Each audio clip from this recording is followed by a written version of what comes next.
आहे आणि त्या अनुषंगाने आपल्याला आज शपथ घ्यायची आहे। सर्वप्रथम मी समोर म्हणेन, त्यानंतर आपण म्हणावे। आम्ही भारताचे लोक भारताचे एक सार्वभौम समाजवादी धर्मनिरपेक्ष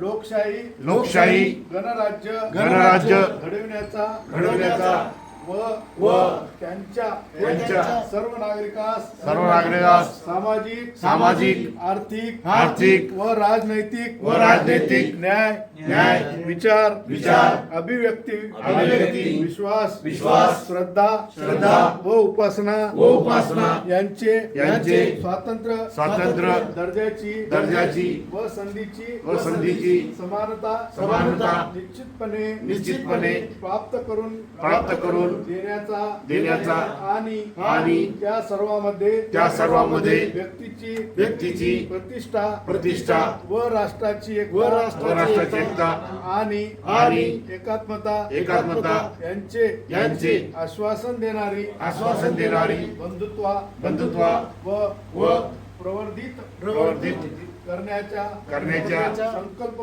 संकल्पपूर्वक निर्धार करून आमच्या संविधान सभेत आज दिनांक 26 नोव्हेंबर 1949 रोजी याद्वारे हे संविधान अंगीकृत आणि अधिनियमित करून सत्यप्रत अर्पण करत आहोत।